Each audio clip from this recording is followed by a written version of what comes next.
They're loud, crowded, and some say chaotic. But for many Kenyans, they're far more than just a means of getting to and from work.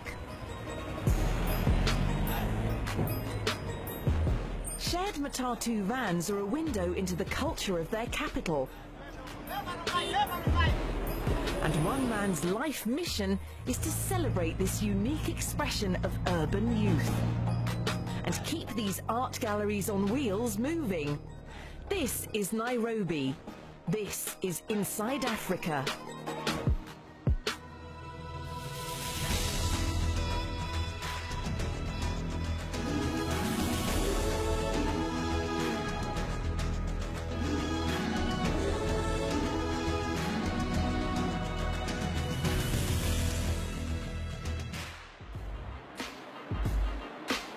Nairobi, Kenya, one of Africa's largest cities, and it's constantly growing. More than 3 million people live here. Getting from point A to point B quickly can be a challenge. Like many cities, traffic is a problem. But here, rush hour can be any hour. That's where these small shared vans come in. They're called matatus. Nairobi, of course, has city-run buses, but matatus are privately owned. They're also smaller and quicker. With multiple routes, matatus connect every inch of the city. There are tens of thousands of matatus driving the streets of Nairobi. Rides are cheap, often less than $1 to go anywhere. That's why hundreds of thousands of people rely on them every day and night. Matatus run well after dark. Even then, they're hard to miss. With their bright, colourful lights and blaring music, each is unique. Doesn't mean all riders love them. Some say they go too fast, that they're reckless. And because a matatu holds over 30 people, it can get crowded. I don't really like it per se. Yeah, there's a lot of craziness. There's too much noise. The music is too loud. But others, like Brian Wanyama, love the experience. He rides a matatu every single day. Sitting on a matatu in Nairobi is a very interesting experience. We have fancy seats, vacancy, very comfortable, Wi-Fi, good music, screens. Brian, though, doesn't see these shared vans as just a way of moving around. For him, they are canvases. Moving art that reflects Nairobi's urban youth culture. It's a museum on wheels. You can see the unique and diverse designs across the city. They feature international pop stars, hip-hop artists, athletes, social and political icons, even religion. For Brian, all of that makes matatu artwork a vibrant form of expression. Matatus are used as a platform to promote upcoming artists. It wasn't always like this, though. Just over a decade ago, the government banned matatu art. The ban meant to promote safety and keep windshields clear of graffiti. When it was lifted in 2015, creative designs surged.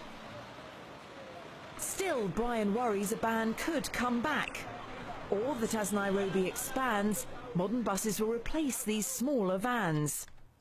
So you just want to share the video. That's why he started MATATU Culture. It's a non-profit group that documents matatu art. He and his friend James take photos and videos across the city. Back at home, which doubles as their office, they share them online with a growing fan base on a blog, Facebook and Instagram. It is important to document it because time to time we need to see where it came from. And also the matatu culture needs to have a sense of belonging.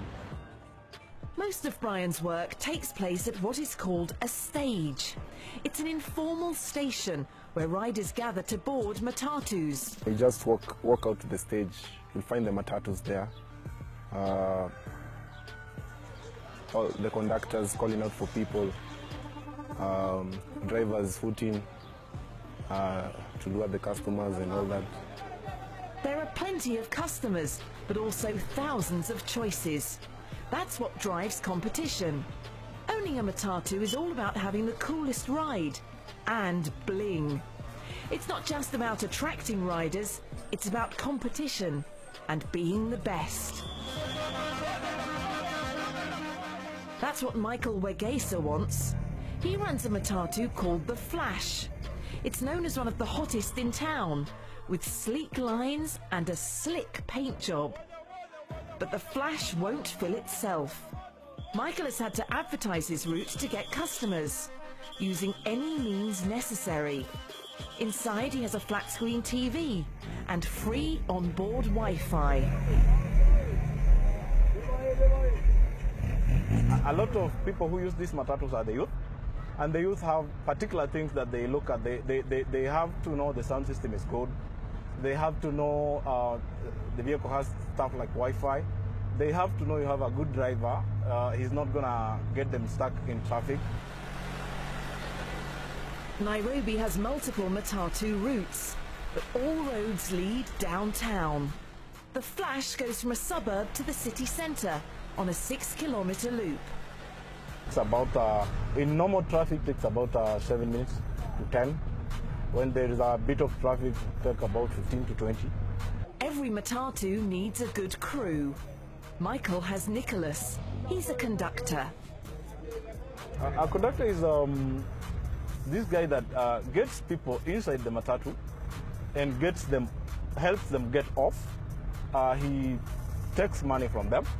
He is, they like calling themselves the cashiers.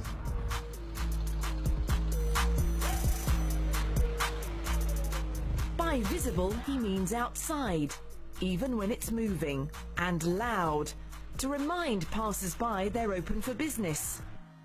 With a captive audience, Matatus are like a moving local radio station.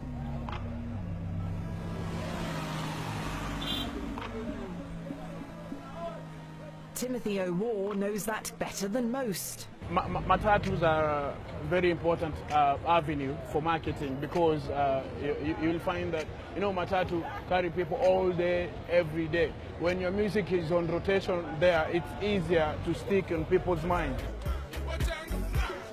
Timothy was a conductor himself a few years back. Now he goes by the name Timmy T-Dat. And he's one of Kenya's rising stars of rap.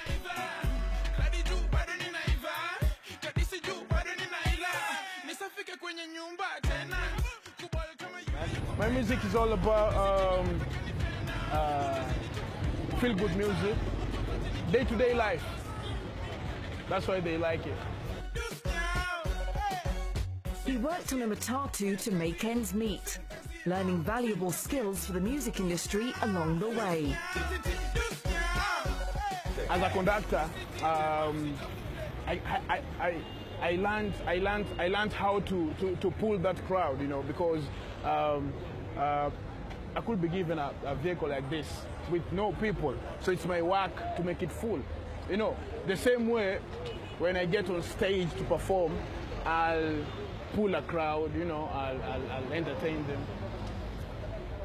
And to project my voice, yes, projecting the voice. From this stage to that stage. Timmy still remembers where he came from. He visits old friends on his stage as often as possible. Back on the Flash, Michael is nearly at his final stop. He owns this Matatu and has 2 drivers on his team. But Michael still likes to get behind the wheel. Nairobi is, as it is, Matatu represents a big culture of it. Yeah, the way we know it, without this Matatu, it would be a different kind of Nairobi.